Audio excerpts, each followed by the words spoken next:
Intan, usia 58 tahun, adalah seorang ibu yang telah menjanda selama hampir 10 tahun. Ia memilih untuk tinggal bersama anak laki-lakinya satu-satunya, Dion, dan menantunya, Wulan, di sebuah rumah bergaya minimalis di pinggiran kota. Intan adalah poros tak terlihat di rumah tangga itu. Ia tidak bekerja di luar, hanya mengandalkan uang pensiun suaminya yang tidak seberapa. Perannya di sana adalah mesin otomatis yang menjalankan rumah. Ia memasak 3 kali sehari, mencuci pakaian, membersihkan, dan memastikan cucunya, Nabila, sudah mengerjakan pekerjaan rumah sebelum Dion dan Wulan pulang dari kantor. Dion, anak Intan, adalah seorang insinyur yang baik hati, tetapi cacat. Cacatnya bukan fisik, melainkan karakter. Ia adalah seorang mediator pasif yang membenci konflik. Ia mencintai ibunya dan istrinya, tetapi ia memilih diam setiap kali ada ketegangan kecil yang melibatkan keduanya. Keheningan Dion selalu menjadi senjata paling tajam bagi Intan, membuat wanita tua itu merasa sendirian dalam menghadapi menantunya. Wulan, sang menantu, adalah antitesis dari kelembutan Intan. Wulan adalah wanita karir yang ambisius, selalu rapi, dan memiliki aura kesibukan yang tidak pernah hilang.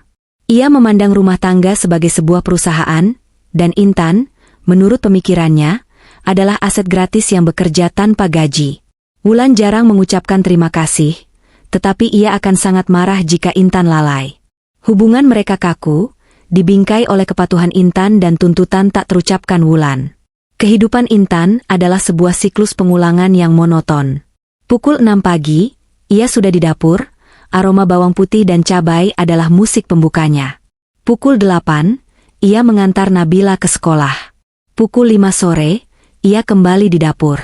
Intan telah mengubah dirinya menjadi bayangan di rumah yang seharusnya menjadi tempat tinggalnya. Ia melakukan semua ini bukan hanya karena ia tidak punya pilihan lain, tetapi juga karena ia mencintai Dion dan Nabila. Ia berusaha membeli kedamaian dan rasa memiliki dengan pengorbanan tanpa batas. Sore itu, pukul 6, saat Intan sedang mengaduk sayur sop di panci, Wulan datang. Tidak seperti biasanya, Wulan tidak langsung masuk kamar. Ia berdiri di ambang pintu dapur, wajahnya bersinar seperti lampu sorot, aura kemenangan memancar kuat. "Ibu, Dion," kata Wulan dengan nada yang tidak biasa, penuh kegembiraan. "Duduk sebentar." Dion, yang sedang melepas sepatunya di teras, segera menghampiri, rasa ingin tahu memancar dari matanya. Intan mematikan kompor dan ikut duduk di meja makan yang bersih. Ia merasakan ada sesuatu yang besar akan terjadi. "Saya dapat promosi," ucap Wulan, nadanya sedikit meninggi, dipenuhi euforia. "Bukan promosi biasa. Saya naik ke posisi kepala divisi, dan itu berarti gaji saya naik 2 kali lipat. Mulai bulan depan, kita tidak perlu memusingkan cicilan lagi dan bisa mengganti mobil baru." Dion langsung berdiri dan memeluk Wulan dengan gembira. "Luar biasa, sayang. Kamu memang yang terbaik. Ini harus dirayakan," seru Dion, kegembiraannya murni dan menular. Intan tersenyum tulus. Ia bangga pada menantunya, terlepas dari segala kekakuan hubungan mereka. Ia merasa, meskipun ia hanya seorang bayangan, keberadaannya di rumah ini memberikan fondasi yang stabil bagi karir Wulan. "Selamat, Wulan," kata Intan pelan. "Kerja kerasmu terbayar." "Terima kasih, Ibu," jawab Wulan, senyumnya sedikit meredup saat menatap Intan, seolah baru menyadari kehadiran wanita tua itu. "Kita harus merayakannya," Dion mengulang, antusias. "Bagaimana kalau kita semua pergi ke restoran?" "Yang wah. Ibu, kamu mau makan apa? Masakan Prancis?" Intan tersentuh oleh pertanyaan Dion. Sudah lama sekali ia tidak makan di luar. Ia merasa sedikit harapan merayap naik, harapan untuk sekali lagi menjadi bagian penting dari keluarga ini. Namun, sebelum Intan sempat menjawab, Wulan menyela. "Jangan, Dion. Restoran Prancis itu terlalu formal untuk Nabila dan ibu." "Saya sudah memikirkannya," kata Wulan, suaranya kembali ke nada profesionalnya yang dingin, memancarkan kepastian yang tidak bisa dibantah. "Saya sudah reservasi di Rasa Nusantara, restoran bintang 5 di kawasan elit.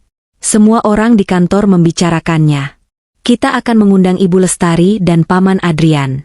Ini penting untuk citra saya." Dion mengerutkan kening. Tapi, sayang, ibu kan belum kita ajak. Ini perayaan keluarga inti. Wulan memutar bola matanya, gerakan yang selalu membuat Intan merasa kecil dan tidak penting. Dion, tolong bersikap realistis. Malam ini saya juga akan bertemu dengan kepala direksi di sana. Ini semi-formal, acara networking terselubung. Ibu lebih nyaman di rumah, kan, Bu? Wulan menoleh ke Intan, tetapi tatapannya adalah sebuah perintah, sebuah tekanan halus, bukan pertanyaan tulus. Ibu pasti tidak suka mengenakan gaun formal dan terjebak dalam percakapan bisnis. Lagi pula, siapa yang akan menjaga rumah? Nabila juga perlu ditemani. Perut Intan serasa dijatuhi batu bata dingin. Ia tahu Wulan tidak peduli dengan kenyamanannya. Wulan hanya tidak ingin Intan, dengan pakaian rumahan dan perawakan sederhananya, merusak citra kesuksesan yang ingin Wulan tampilkan di hadapan orang-orang kantor dan ibunya sendiri. Lestari, wanita yang sombong dan sangat suka membanggakan kekayaan serta menantu yang sukses. Dion menatap Intan, matanya memohon. Ia ingin Intan menyelamatkannya dari argumen dengan Wulan, bahkan jika itu berarti mengorbankan perasaannya sendiri. Dion hanya ingin kedamaian. Intan tahu perannya. Ia adalah penenang, peredam suara. Ia menarik napas dan tersenyum tipis, sebuah topeng sempurna yang menutupi sakit hatinya. Iya, Dion. Ibu rasa Wulan benar. Ibu lebih nyaman di rumah. Kalian pergilah. Ibu akan menjaga Nabila dan memastikan rumah aman, Intan berkata, kata-kata itu keluar seperti air es. Dion menghela napas lega. Wulan tersenyum menang, seolah ia baru saja memenangkan negosiasi bisnis kecil. Terima kasih, Ibu. Ibu memang yang terbaik. Nanti saya bawakan sisa dessert dari sana untuk Nabila, kata Wulan, yang kedengarannya lebih seperti memberi imbalan kepada seorang babysitter dengan kualitas premium, daripada kepada ibu mertuanya. Keputusan Intan untuk mengalah telah membelikannya kedamaian sesaat, tetapi rasa sakit hati itu menggerogoti jiwanya seperti asam. Malam itu, rumah itu dipenuhi kegembiraan yang bukan miliknya. Di kamar utama, Wulan dan Dion sibuk berdandan. Wulan sudah memesan gaun khusus untuk acara ini, berwarna merah marun yang elegan, mencerminkan kekuasaan dan kekayaan barunya. Dion mengenakan jas abu-abu yang Intan setrika sendiri pagi itu dengan sangat teliti, memastikan tidak ada satupun lipatan yang mengganggu. Intan diminta membantu. Bukan dengan make up atau aksesori, melainkan dengan urusan teknis yang hanya membutuhkan keahlian tangan. Mengancingkan bagian belakang gaun Wulan yang rumit, memastikan dasi Dion terpasang sempurna dengan simpul Windsor yang rapi. Ia berdiri di belakang Wulan, jari-jarinya yang cekatan merangkai kancing-kancing kecil di punggung gaun. Aroma parfum Wulan yang mahal dan berlebihan menusuk hidungnya. Intan bisa melihat pantulan dirinya di cermin besar di depan Wulan, sosok wanita tua dengan daster batik lusuh, rambut yang diikat seadanya, sebuah kontras yang mencolok dengan gemerlap menantunya. Wulan tidak berbicara selama proses itu. Ia sibuk menatap pantulannya, memutar-mutar tubuhnya untuk melihat bagaimana gaun itu jatuh, mengabaikan kehadiran Intan sepenuhnya. Sudah, Bu? Tanya Wulan, tanpa menoleh, suaranya teredam oleh kehusyukannya sendiri dalam mengagumi penampilan diri. Sudah, Wulan. Hati-hati jangan sampai sobek. Kancingnya kecil, jawab Intan, nadanya datar. Wulan hanya mengangguk kecil. Terima kasih. Ucapan terima kasih itu terasa seperti formalitas kosong. Hanya sebuah kata yang harus diucapkan dalam situasi sosial, tanpa ada emosi tulus di dalamnya. Dion keluar dari kamar mandi, sudah rapi. Ia terlihat tampan dan sedikit canggung dalam pakaian formalnya, seolah ia tidak terbiasa dengan kemewahan itu. Ia melihat Intan, dan rasa bersalah kembali menyelimuti matanya. Ibu yakin tidak mau ikut? Tanya Dion, suaranya pelan. Ia berharap Intan mengubah pikiran, sehingga ia tidak perlu merasa menjadi anak yang gagal melindungi ibunya. Sudah, Dion. Ibu sudah bilang, ibu akan menikmati waktu santai di rumah. Kalian bersenang-senang saja. Ini momen penting Wulan, Intan meyakinkan, meski ia harus mengeraskan hatinya sendiri. Ia tidak ingin Dion terpecah. Nabila, cucu Intan, datang. Usianya 8 tahun, ia mengenakan gaun putih sederhana yang ia miliki. Mata Nabila langsung tertuju pada Intan. Kenapa nenek tidak ikut? Nanti aku tidak punya teman bicara, Tanya Nabila, suaranya kecil dan jujur. Nenek jaga rumah, sayang. Nabila hati-hati di sana, ya. Jangan nakal. Nikmati makanannya. Intan membelai rambut Nabila. Sentuhan itu adalah satu-satunya hal nyata yang ia rasakan malam itu. Nabila tidak beranjak. Ia menatap mata Intan, mengabaikan pakaian mewah Dion dan Wulan. Anak itu cerdas. Ia tahu ada sesuatu yang salah. Ia tahu tatapan neneknya tidak seceria kata-katanya. Nabila adalah satu-satunya orang di rumah itu yang memiliki empati alami terhadap Intan. Wulan kemudian memanggil Dion dan Nabila. Ayo, Ibu Lestari sudah menunggu di mobil. Kita sudah terlambat 10 menit. Saya tidak mau membuat direktur menunggu. Dion mencium pipi Intan. Ibu, kami pergi ya. Kunci ada di tas Wulan. Kalau ada apa-apa, telepon saya. Intan mengangguk. Mereka berjalan menuju pintu depan. Intan mengikuti dari belakang, menyaksikan pemandangan keluarga bahagia yang meninggalkannya. Wulan, dengan langkah penuh percaya diri dan kepala terangkat tinggi, mendahului. Dion, berjalan di sampingnya, tampak seperti pengawal yang bangga. Saat Nabila mencapai ambang pintu, ia melakukan sesuatu yang membuat hati Intan mencelos. Nabila berhenti. Ia berbalik 180 derajat. Ia tidak tersenyum. Mata coklatnya yang besar menatap lurus ke mata Intan, penuh tanya dan kesedihan yang tak terucapkan, seperti pantulan dari jiwa Intan yang terluka. Tatapan itu seolah bertanya, nenek benar-benar baik-baik saja sendirian. Intan memaksa bibirnya melengkung membentuk senyum lebar yang terasa palsu dan dingin di wajahnya sendiri. Ia melambaikan tangan. Pergi, sayang. Nikmati pestanya, bisik Intan, nyaris tanpa suara. Nabila mengangguk pelan, seolah menerima jawaban itu, tetapi air mukanya tetap muram. Ia berbalik dan mengikuti orang tuanya. Pintu tertutup dengan suara pelan. Intan berdiri di tengah ruang tamu yang tiba-tiba terasa luas, sunyi, dan dingin. Keheningan rumah itu memekakkan telinga. Ia mendengar mesin mobil Dion menjauh, lalu hening. Ia kembali ke dapur, mengambil piringnya yang kotor dan mencucinya. Saat ia melihat panci sop yang sudah dingin di atas kompor, kemarahan dingin itu mulai terbentuk di dadanya. Ia menyadari betapa parahnya perlakuan itu. Itu bukan hanya tentang makan malam. Itu adalah tentang pengecualian yang disengaja, tentang menyingkirkannya dari momen kebahagiaan, tentang pesan tak terucapkan bahwa kehadirannya hanya diperlukan untuk pekerjaan kasar, bukan untuk perayaan atau citra sosial yang mewah.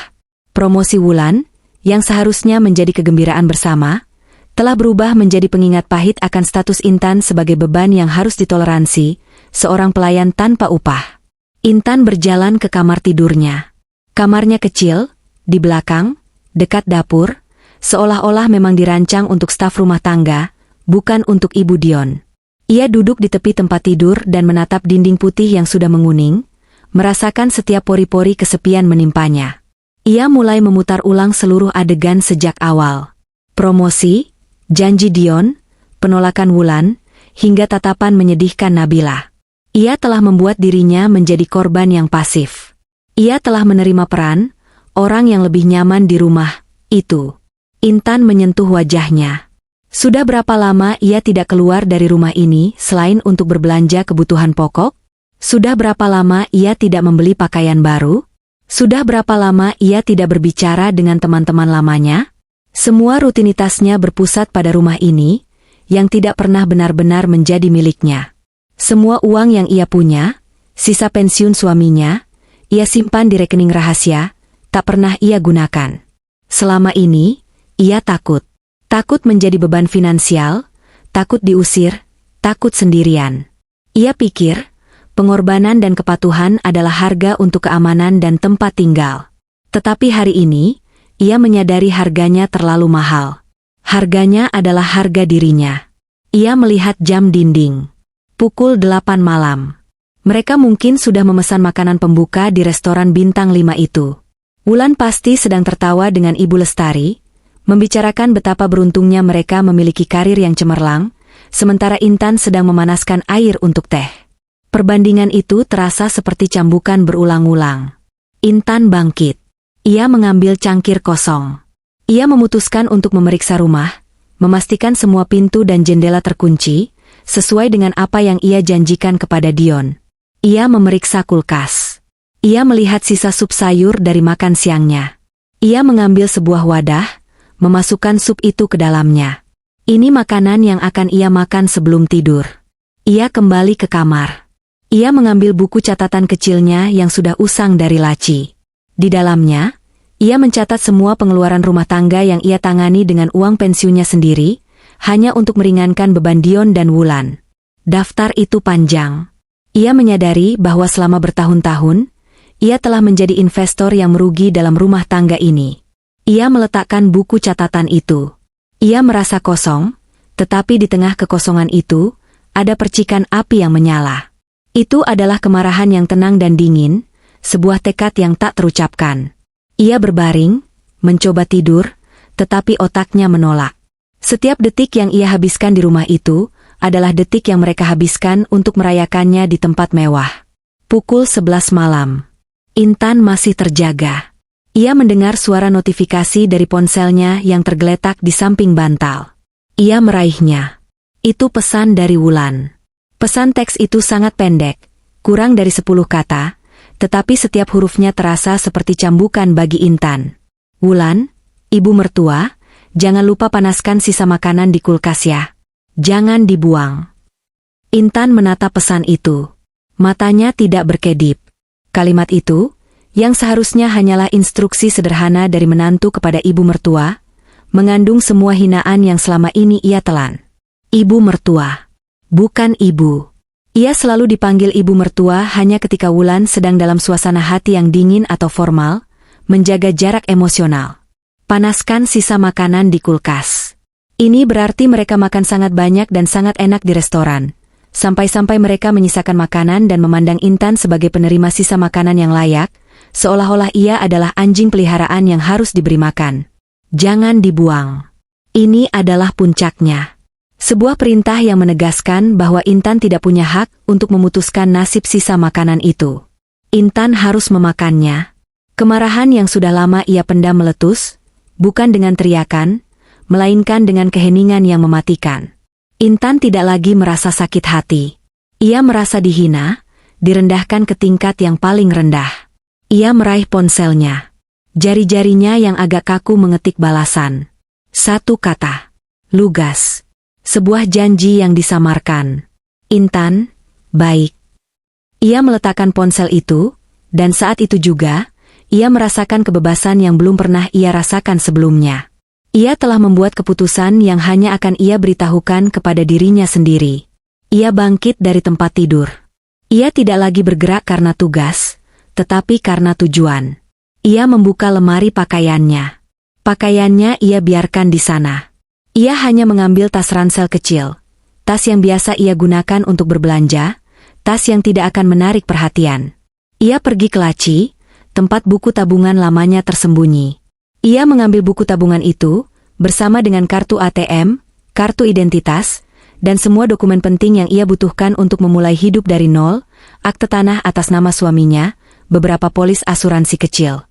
Ia memasukkan semuanya ke dalam tas. Ia mengambil beberapa lembar uang tunai yang ia simpan di dalam toples kue. Uang itu tidak banyak, tetapi cukup untuk bertahan beberapa bulan tanpa pekerjaan. Kemudian, ia pergi ke dapur. Ia melihat kulkas. Ia melihat sisa makanan yang dimaksud Wulan. Itu adalah sebuah kotak styrofoam dari makanan cepat saji yang Wulan pesan beberapa hari lalu, yang bahkan mereka tidak mau repot-repot membuangnya ke tempat sampah. Intan membuka kotak itu. Ia memanaskannya di microwave, bukan untuk dimakan, tetapi untuk memenuhi kata-katanya.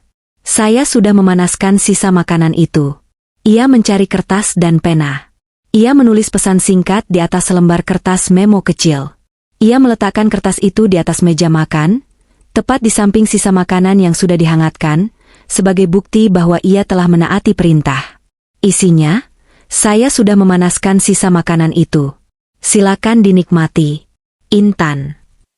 Ini adalah pesan terakhirnya sebagai ibu rumah tangga bayangan. Intan melirik jam. Hampir tengah malam. Mereka akan pulang dalam 1 jam atau lebih. Ia tidak ingin ada konfrontasi. Ia tidak ingin membiarkan Dion dan Wulan memohon, berdebat, atau bahkan meremehkannya. Ia ingin pergi dengan keheningan dan kejelasan. Ia mematikan semua lampu, kecuali lampu teras. Ia mengunci pintu depan dari dalam. Ia kemudian berjalan menuju pintu belakang. Itu adalah pintu yang jarang digunakan, menuju kebun kecil. Ia mengunci pintu belakang dari luar dengan kunci cadangan yang ia simpan di dalam pot bunga. Intan berdiri di kebun kecil, di bawah sinar bulan. Ia merasakan udara malam yang dingin di wajahnya. Ia telah meninggalkan rumah itu. Rumah yang ia jaga, rumah yang mengucilkannya. Ia telah meninggalkan semua kenyamanan semu dan ketakutan yang mengikatnya. Ia berjalan menyusuri gang di samping rumah, lalu menuju jalan utama. Ia mengeluarkan ponsel lamanya dan mematikan daya. Ia ingin memutuskan semua koneksi yang bisa menghubungkannya kembali ke masa lalunya yang menyakitkan. Ia tidak langsung pergi ke terminal atau stasiun. Ia berjalan ke seberang jalan, ke warung kopi pinggir jalan yang selalu ramai. Ia duduk di bangku kayu. Ia mengeluarkan ponselnya yang lain, ponsel tua yang ia gunakan hanya untuk kontak darurat dan tersembunyi. Ia menyalakannya. Ia mencari satu nama di daftar kontaknya, Arga. Arga adalah teman suaminya, seorang pensiunan guru yang selalu baik padanya. Intan tahu, Arga tinggal sendirian di sebuah apartemen di pusat kota. Arga adalah orang yang paling bisa dipercaya yang ia kenal.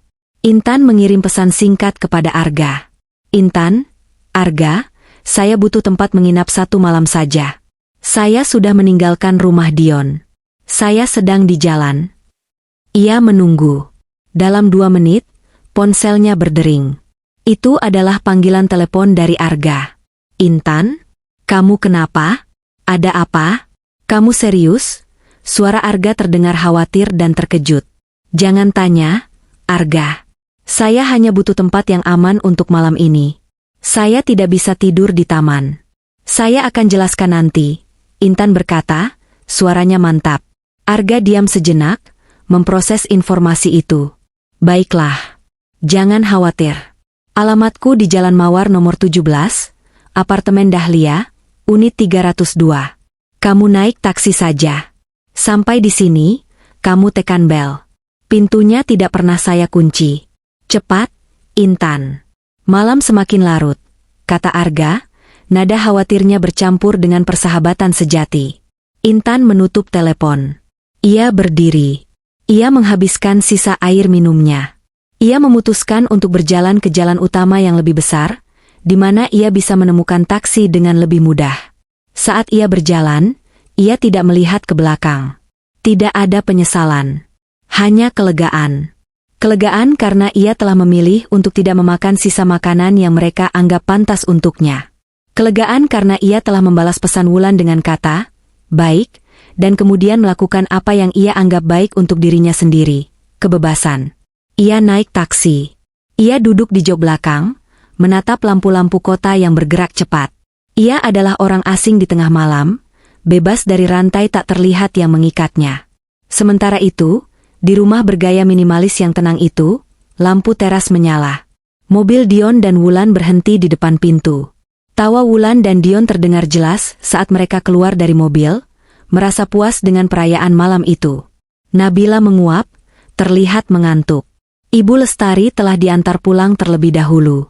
Wulan membuka pintu dengan kunci yang ada di tasnya. Mereka masuk. Rumah itu sunyi senyap.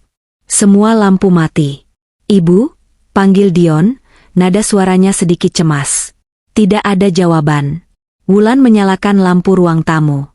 Semuanya rapi, terlalu rapi, seolah tidak ada kehidupan di sana selama berhari-hari. Keheningan itu terasa berbeda dari keheningan normal. Dion berjalan cepat ke kamar Intan. Kosong.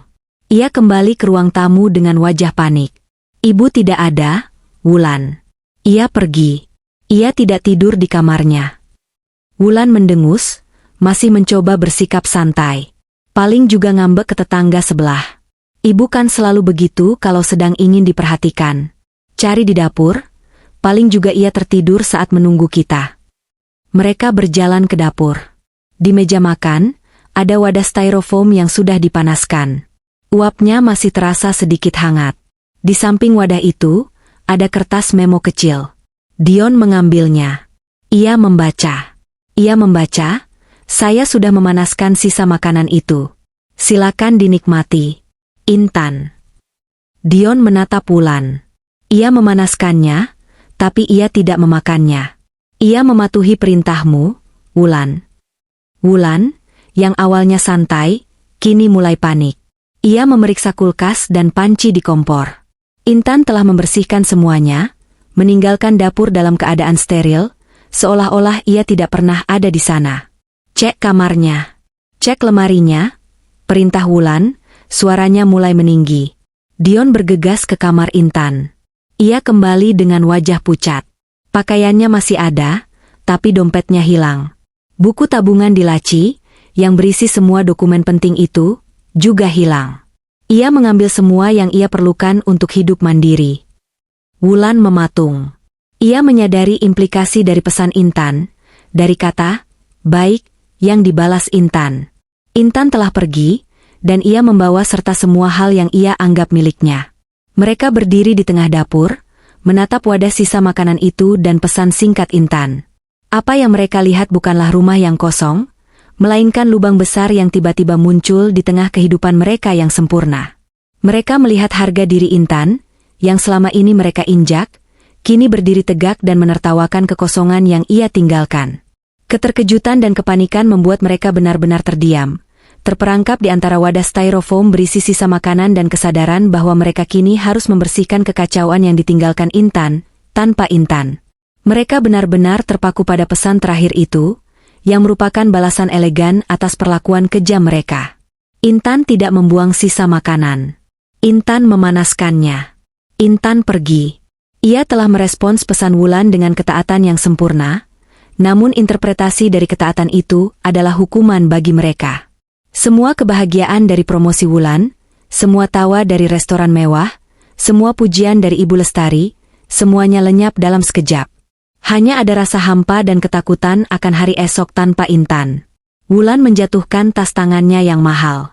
Ia menatap Dion dengan tatapan menuntut. Ia tidak akan kembali. Bisik Wulan, mulai memahami keseriusan situasi. Kita harus bagaimana? Dion? Siapa yang akan mengurus Nabila besok pagi? Siapa yang akan memasak? Siapa yang akan mencuci pakaianku? Dion hanya menatap wadah sisa makanan itu, pandangannya kosong. Kata-kata Intan, yang selalu ia abaikan, kini bergema keras di benaknya. Ibu lebih nyaman di rumah. Ia tahu, ibunya telah memilih kenyamanan yang lebih besar, kebebasan, jauh dari mereka. Ia merasa menjadi anak yang gagal. Ia mengambil wadah styrofoam itu, dan dengan tangan gemetar, ia membuangnya ke tempat sampah. Seolah-olah sisa makanan itu adalah simbol dari semua yang telah mereka lakukan salah. Ia dan Wulan hanya bisa terdiam dalam keheningan yang menyesakan, menatap pintu kamar Intan yang kosong. Keputusan Intan telah dibuat. Setelah meninggalkan pesan singkat di meja makan, ia memilih berjalan kaki agak jauh sebelum memberanikan diri menelepon Arga. Ia tidak ingin meninggalkan jejak yang terlalu mudah dilacak. Ia naik taksi, dan dalam waktu kurang dari 1 jam, ia tiba di apartemen Dahlia.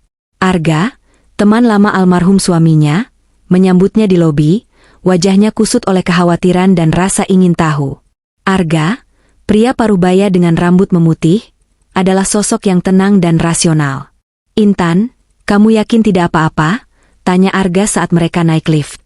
Intan mengangguk. Saya baik-baik saja, Arga. Hanya lelah.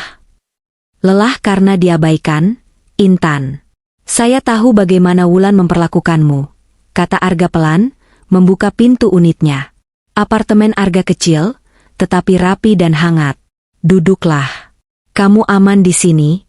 Anggap saja ini rumahmu sampai kamu memutuskan langkah selanjutnya. Saya tidak akan bertanya apa-apa sampai kamu siap bercerita.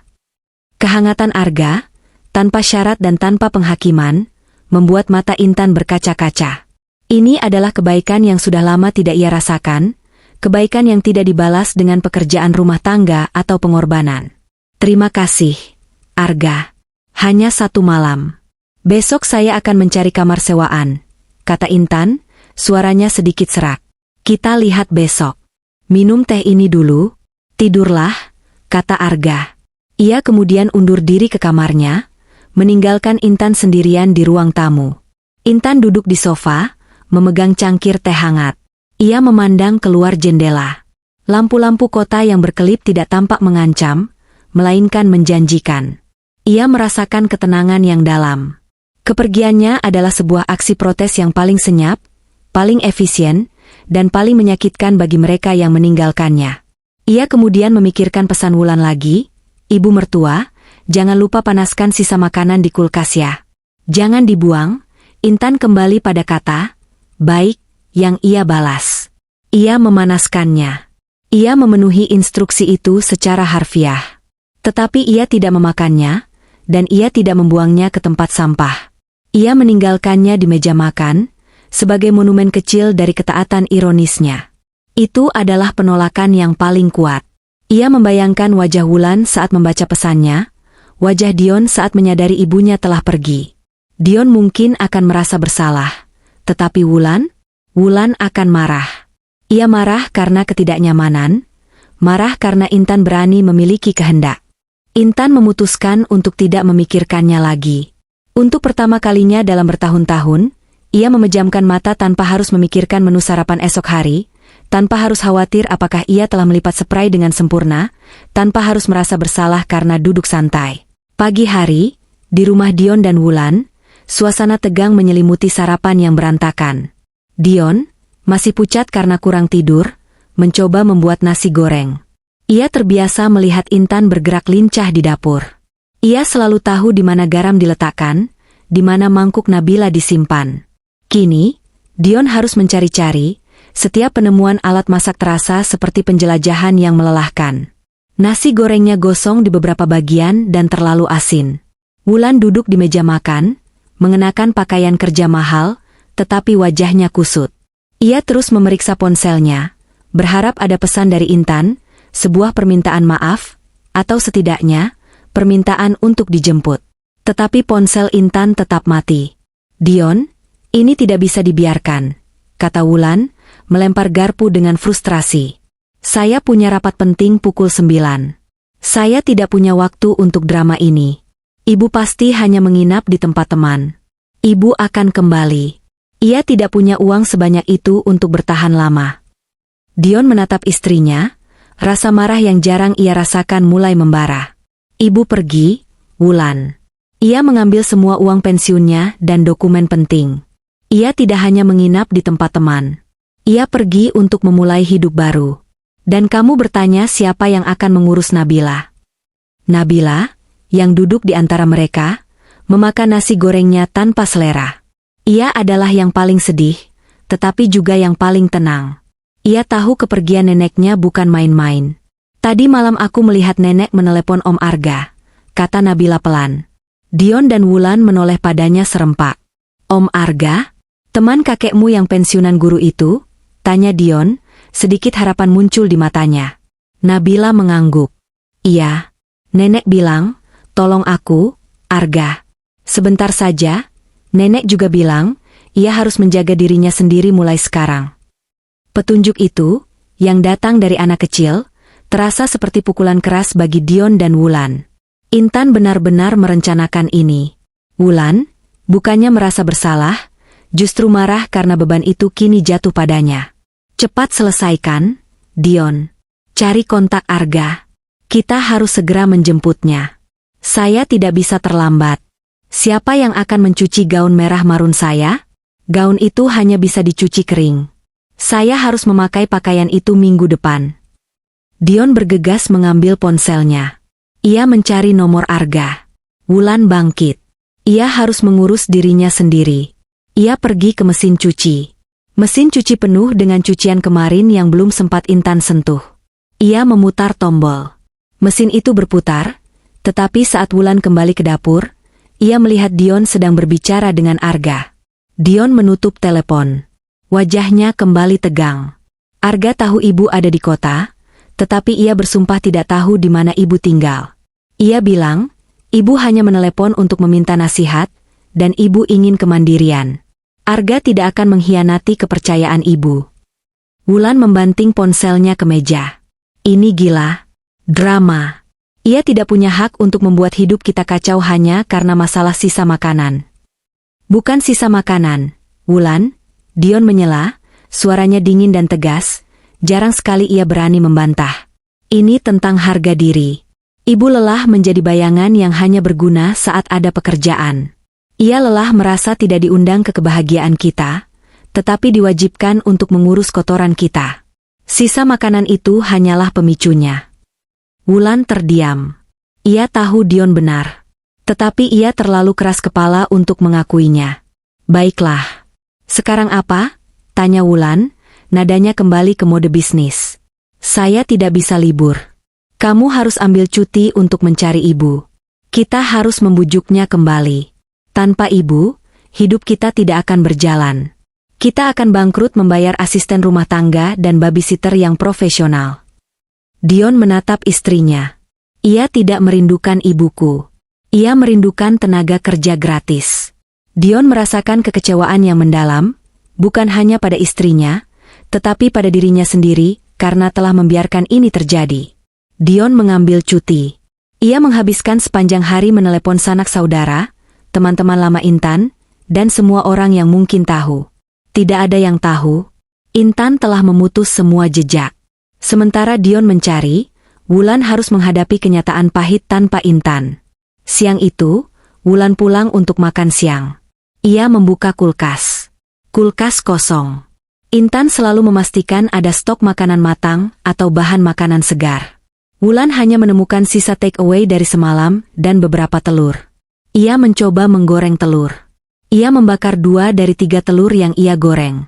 Ia membuang wajan itu ke bak cuci piring dengan kesal. Ia akhirnya hanya makan roti tawar dan selai. Sore harinya, Nabila pulang dari sekolah, seragamnya kotor karena bermain lumpur. Intan biasanya sudah menunggu di gerbang. Hari ini, Wulan terlambat menjemput, dan Nabila harus menunggu di pos keamanan, menangis. Malam tiba. Dion pulang dengan kelelahan, tidak menemukan petunjuk apapun. Wulan pulang dengan wajah masam, makeup luntur karena stres. Mereka duduk di meja makan, meja tempat sisa makanan itu diletakkan, makan mie instan yang diseduh di mangkuk pecah-pecah. Wulan mencoba mencuci piring. Ia membanting beberapa piring ke bak cuci, membuat Nabila ketakutan. Dion, ini semua kotor. Mesin cuci yang tadi siang macet. Cucianku masih di dalam. Airnya bau apek, teriak Wulan frustrasi. Dion memeriksa mesin cuci. Ya? Mesin itu rusak karena Wulan memuatnya melebihi kapasitas yang biasa Intan tangani dengan hati-hati. Mereka menyadari, Intan tidak hanya mengurus pekerjaan, tetapi juga menjaga stabilitas emosional dan logistik rumah. Tanpa Intan, rumah mereka menjadi kapal karam di tengah badai kecil. Wulan menelepon ibu kandungnya, Lestari, yang sombong dan kaya, berharap Lestari mau mengirimkan pembantu. Ibu Lestari, tolonglah. Intan pergi. Aku butuh bantuan mendesak. Bisakah ibu mengirimkan Baiminah untuk seminggu ini saja? Mohon Wulan, suaranya terdengar putus asa. Suara Lestari di ujung telepon terdengar sinis. Wulan, apa kataku? Kamu terlalu membiarkan ibu mertuamu itu jadi ratu di rumah. Sekarang ia drama. Baiminah sedang mengurus kebun mawar saya. Saya tidak bisa mengirimnya. Kamu kan wanita karir sukses. Harusnya kamu bisa menyelesaikan masalah rumah tangga kecil seperti ini. Urus saja sendiri. Itu konsekuensi dari membiarkan orang tua mengurus rumah tanggamu terlalu lama.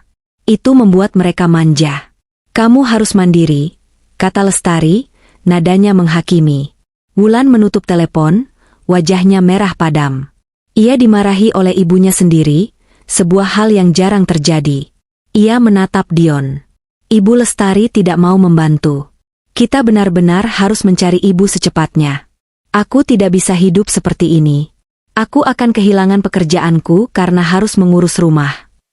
Malam itu, Dion dan Wulan tidur di tengah kekacauan, bau mie instan bercampur aroma apek dari mesin cuci yang rusak.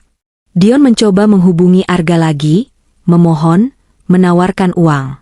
Arga tetap diam. Dion mulai merenung. Ia menyadari bahwa selama ini, ia membeli kedamaian dengan mengorbankan ibunya. Ia memilih keheningan saat Intan diperlakukan buruk. Kini, Keheningan itu kembali menghantuinya dalam bentuk kekosongan rumah dan ratapan Wulan yang egois. Ia menyadari betapa mereka semua telah gagal menjadi keluarga bagi Intan. Di sudut kota, di sebuah apartemen sederhana, Intan meminum teh chamomile, mendengarkan musik jazz klasik. Ia menelusuri iklan baris di koran lokal, mencari pekerjaan paruh waktu. Ia tidak panik, tidak marah. Ia merasa hidupnya baru saja dimulai, pada usia 58 tahun. Ia aman. Ia bebas. Dan ia tahu, kekacauan yang ia tinggalkan di rumah itu adalah karma instan yang layak didapatkan Dion dan Wulan. Ia tersenyum tipis, merasakan bahwa ketenangannya adalah hukuman terbesar bagi mereka. Pencarian Intan memasuki hari ketiga, dan situasi di rumah Dion dan Wulan semakin memburuk. Dion telah mengambil cuti yang tak terbatas, mengabaikan tenggat waktu pekerjaan. Ia menjadi penyidik amatir yang putus asa, mondar-mandir di antara kantor polisi, yang menolak laporannya karena tidak ada tanda-tanda penculikan, rumah sakit, dan panti jompo, tempat yang ia pikir ibunya akan datangi karena putus asa. Sementara Dion mencari, Wulan menghadapi jurang kekacauan logistik. Ia terlambat ke kantor setiap hari. Ia harus mengurus Nabila, yang kini sering menangis dan merindukan neneknya. Nabila tidak mau makan bubur instan yang dibuat Wulan. Ia merindukan sup ayam buatan Intan. Pada hari keempat, Wulan terpaksa melakukan hal yang paling ia benci, membersihkan rumah.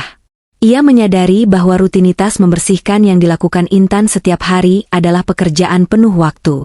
Debu tebal menumpuk di rak buku, kamar mandi mengeluarkan bau tak sedap. Wulan mencoba mencuci piring lagi, dan kali ini ia memecahkan gelas favorit Dion. "Dion, aku tidak tahan lagi. Kenapa ibu melakukan ini pada kita?" teriak Wulan, suaranya sudah serak karena kurang tidur dan stres. Ia duduk di lantai dapur, mengenakan celana jeans kantor, tetapi tangannya belepotan deterjen. "Ia tidak melakukan ini pada kita, Wulan. Kita yang melakukan ini padanya," kata Dion, suaranya lesu. "Kamu lihat rumah ini? 3 hari tanpa ibu, dan rumah kita terlihat seperti sarang penampungan. Ibu tidak hanya membersihkan rumah. Ia memanajemennya. Ia mengelola uang belanja, ia memastikan semua tagihan tepat waktu, ia mengurus Nabila, dan ia menjaga kita tetap waras. Kita menganggap semua itu sebagai hak, bukan pengorbanan." Dion kemudian menyadari sesuatu. Ia menghitung biaya yang harus ia keluarkan jika Intan diganti. Ia harus membayar asisten rumah tangga harian, babysitter sepulang sekolah, dan juru masak paruh waktu.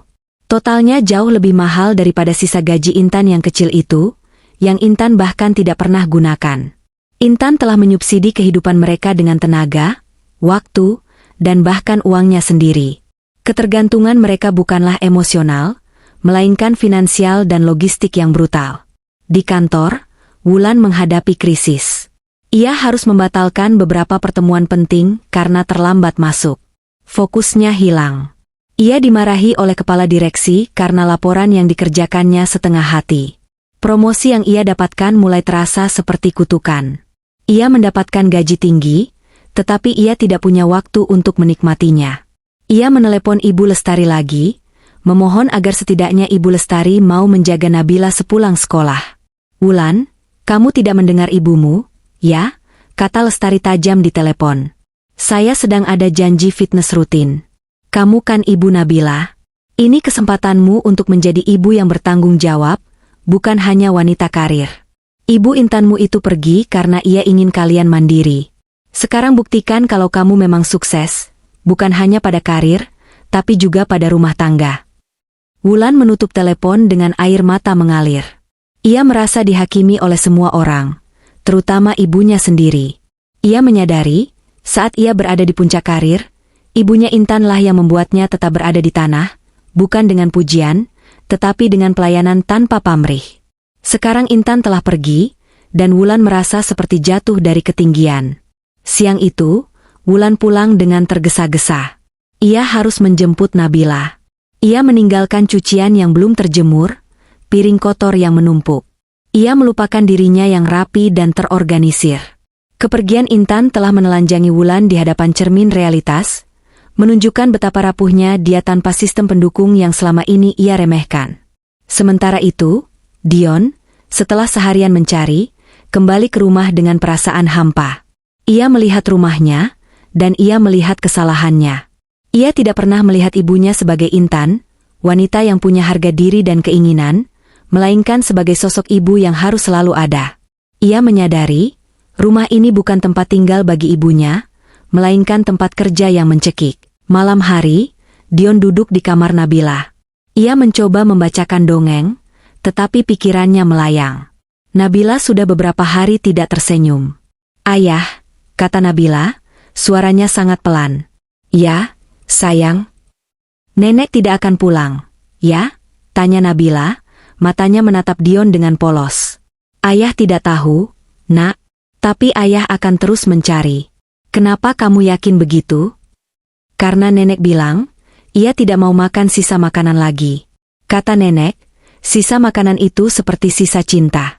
Itu yang nenek bisikan padaku saat kita mau pergi ke restoran." Dion tersentak. Kata-kata itu, yang terucap dari bibir Intan kepada Nabila, menjelaskan segalanya. Intan pergi bukan karena ingin menghukum, tetapi karena ingin melindungi harga dirinya yang terluka. Nabila kemudian teringat sesuatu. "Oh, iya. Waktu nenek menelepon Om Arga, nenek bilang kalau Om Arga adalah pelabuhannya. Dan nenek bilang, ia akan pergi ke tempat yang tinggi." Dion memproses informasi itu. Pelabuhan terdengar seperti tempat perlindungan. Tempat yang tinggi? Apa maksudnya? Ia berpikir keras.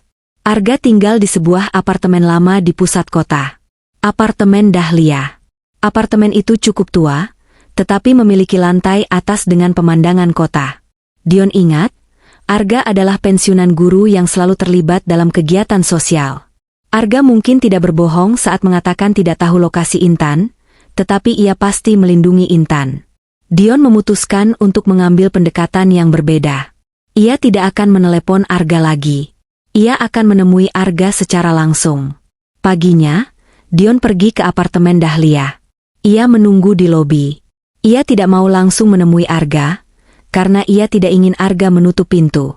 Setelah hampir 2 jam, ia melihat Arga keluar dari lift, membawa tas belanjaan. "Arga?" panggil Dion. Arga menoleh. Ia tersenyum tipis, tetapi matanya menunjukkan kesiagaan. "Dion, apa yang kamu lakukan di sini?" "Saya tahu ibu bersama kamu, Arga. Atau setidaknya kamu tahu di mana ia berada," kata Dion, suaranya memohon. "Tolong, Arga. Kehidupan kami berantakan tanpa ibu. Wulan stres, Nabila sakit. Ibu harus pulang." Arga menggeleng perlahan. "Ibu Intan tidak bersama saya, Dion. Ia memilih untuk tidak tinggal dengan saya. Ia hanya menginap 1 malam di apartemen saya dan kemudian pergi. Ia tidak ingin memberatkan saya. Dan saya tidak akan mengkhianati kepercayaan Intan. Tapi ia baik-baik saja, kan? Tolong, Arga, setidaknya beritahu saya apakah ia aman," desak Dion. Arga menatap mata Dion, melihat kelelahan dan ketulusan di sana. "Intan aman. Ia sudah menemukan pekerjaan paruh waktu di sebuah toko buku tua di dekat stasiun. Ia menyewa sebuah kamar. Ia bahagia, Dion. Ia menjalani hidup yang ia inginkan." Dion terkejut. Toko buku tua di dekat stasiun. Itu adalah petunjuk kuat. "Ia bahagia?" Dion mengulang, rasa sakit menusuk di dadanya. Ibunya bahagia setelah meninggalkan rumahnya sendiri. Sangat bahagia. Ia tidak perlu takut piring pecah, ia tidak perlu takut dibantah, ia tidak perlu takut diperintah untuk memakan sisa makanan. Ia menghargai dirinya sendiri, Dion. Dan kamu harus menghormati keputusannya itu, Arga berkata dengan nada serius. "Lalu kenapa ibu pergi? Kenapa ia tidak bicara pada kami? Kenapa ia tidak meminta bantuan kami?" Intan sudah berbicara, Dion. Ia berbicara setiap hari dengan pelayanan dan pengorbanannya. Kalian tidak mendengarkan. Kalian hanya melihatnya sebagai sebuah mesin. Ia pergi karena ia tahu, jika ia kembali, ia hanya akan menjadi bayangan lagi. Ia ingin kamu dan Wulan tahu, betapa berharganya ia di mata kalian, bukan karena status ibu, tapi karena pekerjaan yang ia lakukan. Arga kemudian memberi Dion sebuah nasihat keras. Intan tidak akan kembali karena permintaan. Ia akan kembali jika kalian menunjukkan penyesalan yang tulus, bukan karena kalian butuh juru masak atau pembantu. Tunjukkan bahwa kalian peduli pada Intan, bukan pada layanan Intan. Dion berdiri terdiam saat Arga meninggalkannya, naik lift ke apartemennya. Ia punya alamat. Toko buku tua. Dion tidak langsung pergi ke sana. Ia pulang. Ia harus berdiskusi dengan Wulan. Ia merasa harus menghadapi masalah ini bersama-sama, dengan strategi yang lebih dari sekadar jemput dan paksa pulang. Ia pulang ke rumah yang masih berantakan. Wulan sedang mencoba membersihkan kamar mandi dengan tangan kosong, dan ia terlihat mengerikan. "Dion, kamu kembali," seru Wulan, suaranya lega. "Apakah kamu menemukan ibu?" "Aku tahu di mana ia bekerja," jawab Dion. "Toko buku tua dekat stasiun." Wulan langsung berdiri tegak. Matanya berbinar. "Bagus. Ayo kita jemput sekarang. Kita bilang kita tidak bisa hidup tanpa dia. Kita akan berjanji apapun." Dion menggeleng. "Tidak, Wulan. Kita tidak akan menjemputnya. Kita akan merangkak padanya." Dion kemudian menjelaskan percakapannya dengan Arga, dan betapa mereka telah gagal melihat Intan sebagai manusia seutuhnya. Ia menjelaskan betapa Intan menyubsidi kehidupan mereka. Wulan mendengarkan, dan untuk pertama kalinya, ia tampak menyadari bukan hanya kerugiannya, tetapi juga kesalahannya. Wajahnya yang ambisius itu menunjukkan sedikit rasa malu. Ia sadar, ia telah menghina ibunya Dion dengan cara yang paling kejam, menganggapnya tidak berharga. "Kita harus melakukan sesuatu yang lebih dari sekadar janji, Dion. Kita harus membuktikan bahwa kita menyesal pada Intan." "Bagaimana?" tanya Wulan, nadanya tidak lagi menuntut, tetapi mencari solusi. "Kita harus merapikan kekacauan ini," kata Dion, menatap sekitar rumah yang seperti kapal karam. "Kita harus menunjukkan padanya bahwa kita telah belajar untuk menghargai pekerjaan yang ia lakukan. Kita harus membersihkan rumah, bukan agar ia kembali, tetapi sebagai penebusan dosa kita. Dan kita harus melakukan ini bukan untuk kita, tetapi untuk Nabila." Wulan mengangguk. Ia melihat ke sekeliling. Piring kotor, cucian apek, debu tebal. Ia melihat ke Dion. "Baik, kita mulai sekarang. Tapi siapa yang akan menjaga Nabila? Kita akan mengajaknya. Ia juga harus tahu betapa sulitnya menjaga rumah, agar ia tidak mengulangi kesalahan kita di masa depan," jawab Dion. Malam itu, keluarga Dion dan Wulan, termasuk Nabila, memulai proyek pembersihan masif. Mereka membersihkan dengan keringat, air mata, dan rasa bersalah. Wulan, sang kepala divisi yang bergaji tinggi, menyikat toilet, mencium bau apek pakaian. Dion, sang insinyur cerdas, belajar cara mencuci pakaian dengan tangan dan menjemurnya di bawah sinar bulan. Nabila membantu menyapu lantai.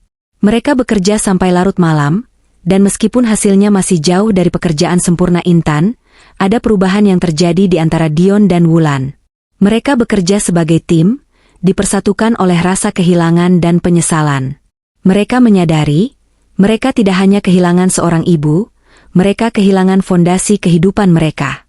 Intan, saat itu, sedang tertidur pulas di kamar sewanya, memegang buku yang belum sempat ia selesaikan, damai dalam kebebasannya, tidak menyadari bahwa di rumah yang ia tinggalkan, Karma sedang bekerja dengan sapu dan deterjen, membersihkan ego anak dan menantunya. Intan telah menemukan ritme hidupnya yang baru. Toko buku tua di dekat stasiun kereta api itu bernama Arkana. Pemiliknya, seorang wanita parubaya bernama Laila, mempekerjakannya sebagai asisten paruh waktu. Pekerjaan Intan adalah menata buku, membersihkan debu di rak-rak tua, dan membantu pembeli yang mencari literatur klasik. Gaji yang ia terima tidak besar, tetapi cukup untuk membayar sewa kamar kecil yang ia tempati di lantai 2 di atas toko buku. Kamar sewa itu sempit, hanya cukup untuk satu tempat tidur dan meja kecil. Tetapi bagi Intan, kamar itu terasa seperti istana. Tidak ada tuntutan, tidak ada kritik, tidak ada perintah. Ia bisa bangun kapanpun ia mau, memasak makanan yang ia sukai, makanan yang tidak perlu disesuaikan dengan selera mewah Wulan, dan membaca buku sampai larut malam. Kebebasan ini terasa manis dan memabukkan. Intan kembali menemukan dirinya. Ia ingat bahwa dulu ia sangat menyukai puisi dan sejarah. Kesenangan yang ia kubur dalam-dalam di bawah tumpukan pakaian kotor dan daftar belanjaan rumah Dion. Di toko buku Arkana, Intan tidak hanya bekerja, ia menyerap ilmu. Ia berbicara dengan para pelanggan yang antusias tentang sastra. Ia kembali menjadi Intan yang memiliki minat dan jiwa, bukan hanya ibu mertua yang bertugas mengurus rumah. Arga sering mampir, berpura-pura mencari buku, hanya untuk memastikan Intan baik-baik saja. Ia membawakan Intan bekal masakan rumah yang sederhana. "Wajahmu terlihat berbeda, Intan," kata Arga suatu sore. "Ada cahaya di matamu yang sudah lama hilang." Intan tersenyum tulus. "Saya merasa tidak lagi membuang waktu, Arga. Di rumah Dion, saya merasa seperti aset yang terbuang. Di sini, saya berguna karena saya, bukan karena pekerjaan yang saya lakukan untuk orang lain." Ia tahu bahwa di rumahnya yang lama, Dion dan Wulan pasti sedang dalam kekacauan. Ia tidak menghubungi mereka, tidak peduli seberapa besar rasa rindu kepada Nabila. Intan yakin, rasa rindu itu adalah jebakan. Jika ia kembali sekarang, ia akan kembali sebagai Intan yang kalah, yang merindukan cucunya dan terpaksa tunduk pada sistem yang sama.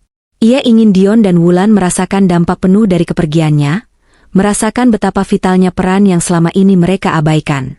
Pada malam hari, Intan sering berjalan-jalan di sekitar area stasiun yang ramai.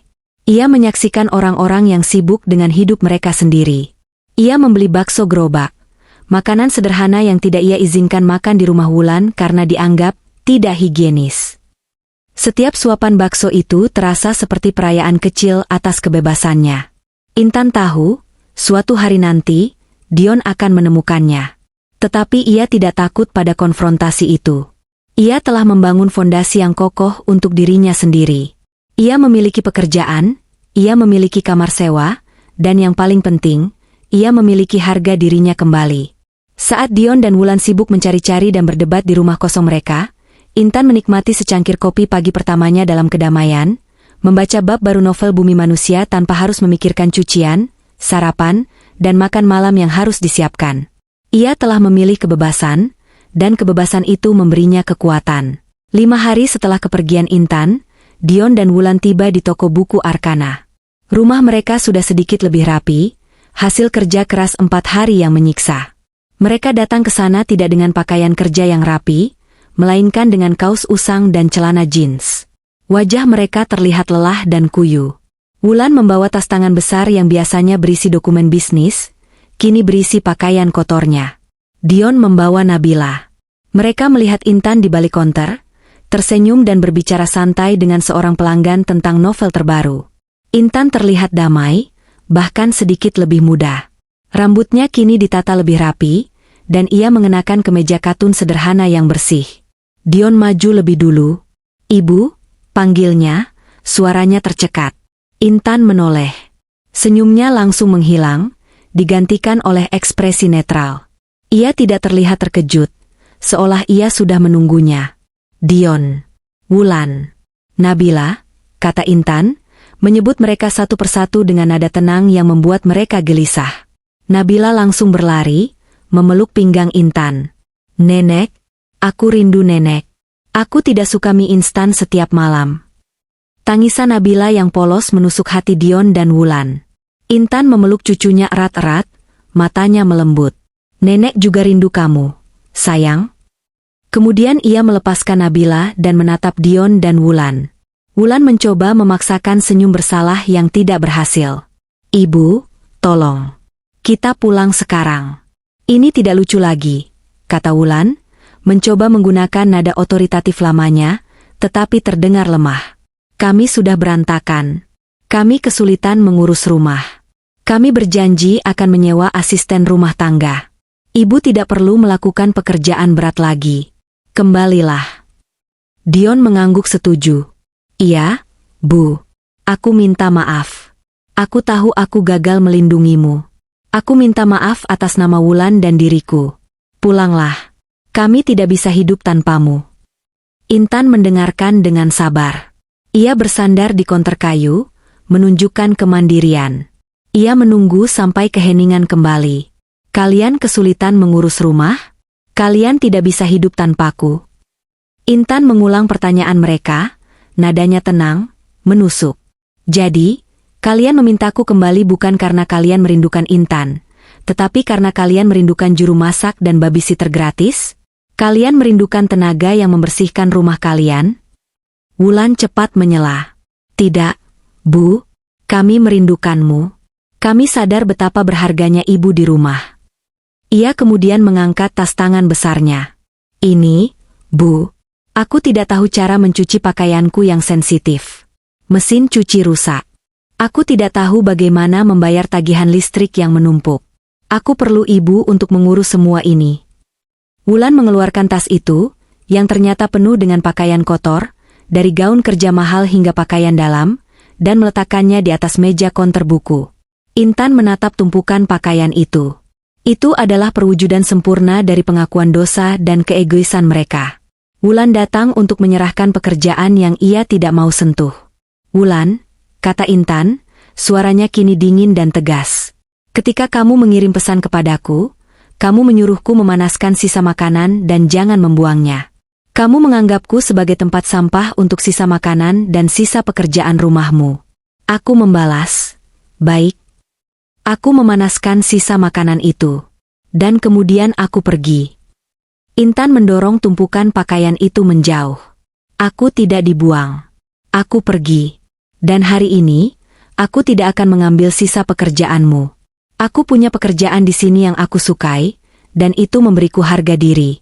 Jika kalian ingin aku kembali, buktikan bahwa kalian menghargai aku sebagai anggota keluarga, bukan sebagai pembantu.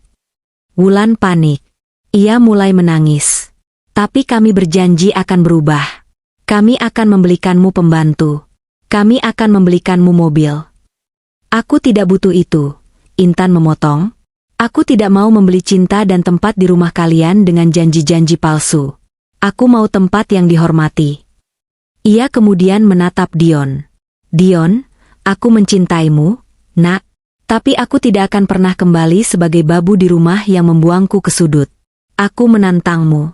Pilih antara menjaga ibumu sebagai orang yang hidup, yang memiliki hak dan kebebasan, atau sebagai pelayan bayangan di rumahmu. Jika kamu memilih yang kedua, maka kita tidak punya apa-apa lagi selain hubungan darah. Suasana hening. Nabila menangis lebih keras, memeluk Intan. Wulan, yang terpojok, mencoba menggunakan senjata terakhirnya. Baik, jika kamu tidak mau kembali, maka jangan pernah bertemu Nabila lagi. Aku tidak akan mengizinkanmu melihatnya. Dion tercengang. Ia menatap Wulan dengan tatapan marah dan kecewa. Sebelum Intan sempat merespons, Nabila melepaskan pelukannya dari Intan, berbalik, dan menatap ibunya. Jangan, ibu. Kalau nenek tidak boleh menemuiku, aku tidak akan bicara lagi dengan ibu dan ayah. Aku mau bersama nenek. Aku akan tinggal dengan nenek.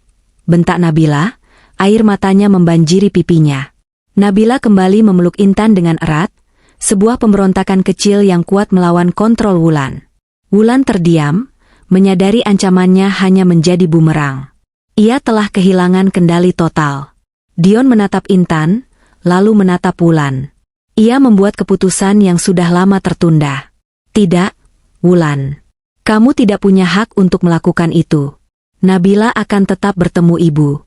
Ini keputusanku, kata Dion, suaranya mantap. Ia kemudian berbalik ke Intan. Ibu, aku menghormati keputusanmu. Aku akan memberimu waktu. Aku akan memastikan kamu dan Nabila bisa bertemu kapanpun kamu mau. Aku akan buktikan padamu bahwa aku memilih ibu sebagai orang yang hidup dan bebas. Aku tidak akan memintamu pulang lagi, sampai kamu merasa siap, dan sampai kami layak mendapatkanmu. Dion mengambil Nabila dari pelukan Intan. Ia menarik Wulan, yang masih tertegun, keluar dari toko buku itu, meninggalkan tumpukan pakaian kotornya di konter sebagai monumen rasa malu mereka. Intan menyaksikan mereka pergi. Ia tidak merasa menang. Ia merasa lega. Ia telah menetapkan batasannya. Ia telah memenangkan harga dirinya. Di luar, Wulan menatap tumpukan pakaian kotornya yang tertinggal di konter. Ia benar-benar terpuruk. Hari itu, ia tidak hanya kehilangan ibu mertua. Ia kehilangan pembantu, dan hampir kehilangan kendali atas putrinya. Intan menghela napas panjang. Ia mengambil tumpukan pakaian kotor itu dan melemparkannya ke tempat sampah di belakang toko buku. Ia tidak akan menyentuhnya. Laila, sang pemilik toko, keluar dari kantornya dan menatap Intan dengan bangga. "Kamu wanita yang kuat, Intan," katanya. Intan tersenyum. Ia kembali ke kursinya, siap melayani pelanggan berikutnya. Ia tahu, perjuangan belum berakhir, tetapi ia sudah memenangkan pertempuran penting. Setelah konfrontasi di toko buku Arkana, hubungan antara Intan dan keluarganya berubah secara drastis. Dion menepati janjinya. Ia tidak lagi memohon Intan untuk pulang. Sebagai gantinya, ia mulai menjalin hubungan yang sehat dan hormat dengan ibunya.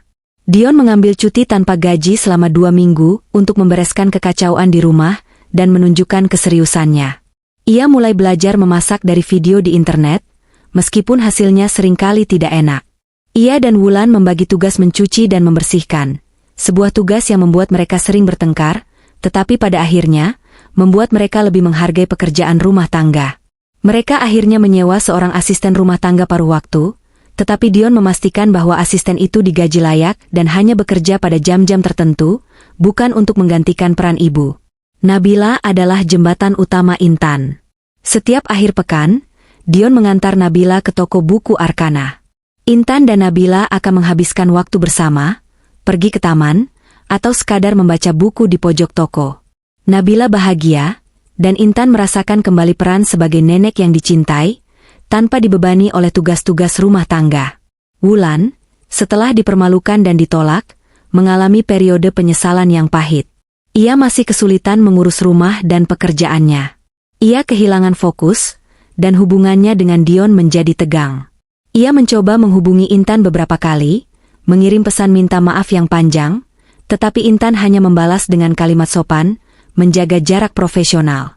1 bulan setelah Intan pergi, Wulan datang menemui Intan sendirian di toko buku, saat toko sudah tutup. Wulan mengenakan pakaian yang lebih santai, wajahnya tidak lagi diselimuti kesombongan. Ia membawa bungkusan makanan, bukan sisa makanan, tetapi masakan rumahan yang ia coba buat sendiri. "Ibu," kata Wulan, suaranya lemah. Saya minta maaf. Bukan karena saya butuh ibu untuk mencuci pakaian atau memasak. Saya benar-benar minta maaf karena saya telah merendahkan ibu. Saya telah memperlakukan ibu seperti alat. Saya tidak pernah melihat harga diri ibu. Rumah kami sangat sepi tanpa kehadiran ibu, bukan hanya karena pekerjaan yang hilang, tetapi karena tawa ibu. Nabila benar-benar kehilangan ibu." Intan menatapnya. Ia melihat ketulusan yang baru dalam mata Wulan, bukan lagi kekesalan karena ketidaknyamanan, tetapi pengakuan atas kesalahan. "Saya tahu kamu tulus, Wulan," kata Intan. "Tapi kamu dan Dion harus mengerti. Garis batas yang saya tarik ini tidak akan saya hilangkan. Saya tidak akan kembali untuk tinggal bersama kalian. Saya sudah menemukan kebahagiaan dan kemandirian di sini. Saya bukan lagi seorang janda yang takut. Saya adalah pemilik waktu saya sendiri." Wulan terisak. "Saya mengerti, Bu. Tapi, bisakah kita menjadi keluarga lagi? Sungguh-sungguh keluarga, bukan hubungan mertua dan menantu yang kaku." Intan tersenyum lembut. "Kita sudah menjadi keluarga, Wulan. Tapi setiap orang harus punya tempatnya sendiri. Kamu harus fokus pada karir dan rumah tanggamu bersama Dion. Saya harus fokus pada hidup saya. Kamu dan Dion sudah membuktikan bahwa kalian bisa mandiri. Itu adalah hal terbaik yang saya ajarkan pada kalian dengan kepergian saya." Intan kemudian mengambil bungkusan makanan yang dibawa Wulan. "Terima kasih atas makanannya, Wulan. Kamu sudah berusaha keras. Saya akan menikmati ini. Dion memberitahu saya bahwa kamu sudah mulai memasak untuk Nabila. Itu adalah kemajuan besar." Wulan mengangguk, menyeka air matanya. Dion bilang, ia akan membayar semua uang pensiun ibu yang ibu gunakan untuk rumah kami. Ia akan mengembalikannya. "Tidak perlu," jawab Intan, tegas. "Anggap saja itu hadiah perpisahan saya untuk kalian. Hadiah kemandirian." Wulan bangkit. Ia tahu ia tidak bisa memaksa Intan. Ia telah menerima bahwa ibu mertuanya tidak akan kembali ke rumah itu. Baik, Bu. Kalau begitu, saya permisi. Saya akan sering mengunjungi ibu, bukan untuk meminta bantuan, tetapi untuk belajar tentang buku, kata Wulan, kali ini dengan senyum yang tulus dan rendah hati. Intan mengangguk. Ia telah memenangkan pertempuran terakhirnya. Ia telah mendapatkan pengakuan, harga diri, dan kebebasan.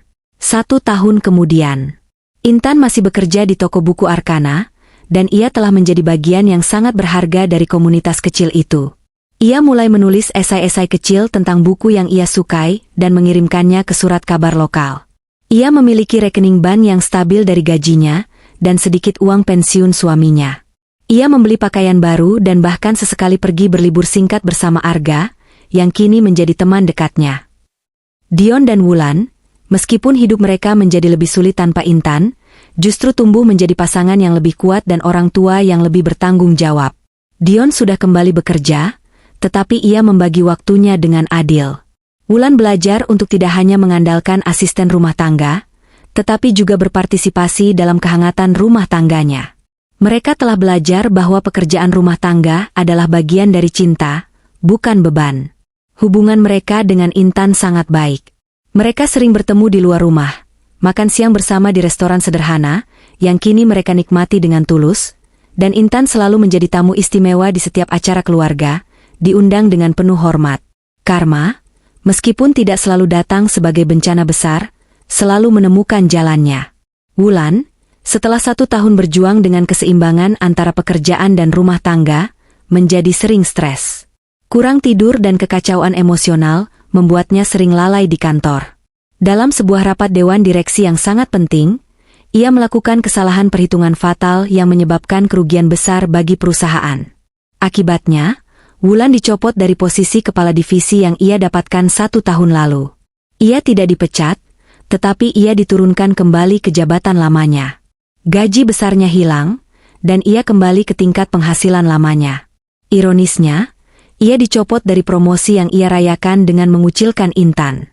Wulan menerima keputusan itu dengan pahit. Ia menyadari, fokusnya yang terlalu terpecah antara obsesi pekerjaan dan kekacauan rumah tangga, yang Intan tinggalkan, telah menghancurkannya. Suatu sore, Intan sedang berjalan-jalan di sebuah pusat perbelanjaan. Ia telah selesai membeli beberapa kebutuhan di toko buku, dan kini sedang mencari novel baru. Ia duduk di area food court yang ramai. Tiba-tiba, matanya menangkap sosok yang dikenalnya. Itu adalah Wulan. Wulan duduk sendirian di meja pojok, mengenakan pakaian yang kurang rapi dari biasanya. Wulan sedang makan dari wadah plastik kecil yang ia bawa dari rumah. Ia tidak makan makanan mewah restoran, melainkan nasi dengan lauk seadanya, lauk yang sama seperti makanan cepat saji sisa yang pernah ia suruh Intan panaskan. Wulan tampak kuyu, dengan ponsel di tangannya, berbicara dengan suara pelan yang terdengar seperti keluhan. Intan dapat mendengar sedikit ucapan Wulan, "Iya, Ibu Lestari. Sekarang aku harus melakukan semuanya sendiri. Tidak, aku tidak punya uang lagi untuk membeli baju baru. Ya, ini sisa masakanku yang kubawa dari rumah." Wulan, sang wanita karir yang glamor, kini kembali ke bawah, sendirian, mengeluh tentang hidupnya yang sulit, dan memakan sisa makanan yang ia siapkan sendiri. Intan melihatnya. Ia melihat Wulan, mantan menantunya yang sombong, kini merasakan beratnya hidup tanpa dukungan dan kemudahan. Ia melihat bahwa promosi yang membuat Wulan meremehkan Intan telah kembali menghantuinya, menghancurkan ambisinya. Intan tidak merasa puas dengan penderitaan Wulan. Intan merasa, Wulan telah menerima pelajaran yang sangat mahal, pelajaran yang ia butuhkan untuk menjadi manusia yang lebih baik. Intan tidak mendekati Wulan. Ia hanya tersenyum tipis. Senyum itu bukan senyum penuh dendam, melainkan senyum kelegaan. Ia tersenyum, hampir menertawakan Wulan yang telah kembali ke titik awal. Wulan telah menerima karmanya, yang terlihat jelas dalam wadah plastik sederhana di tangannya. Intan tidak mengganggu. Ia melanjutkan langkahnya. Ia berjalan menuju toko buku di lantai atas, merasakan kedamaian dan kebahagiaan yang tak ternilai harganya. Kedamaian yang ia dapatkan dengan melepaskan diri dari rantai pengorbanan tanpa batas. Ia telah memenangkan hidupnya kembali. Ia bebas. Ia membeli buku baru, Dan saat ia berjalan pulang ke kamar sewanya yang kecil namun berharga, ia merasa bahwa cerita hidupnya yang baru saja dimulai jauh lebih indah daripada akhir yang suram di masa lalu.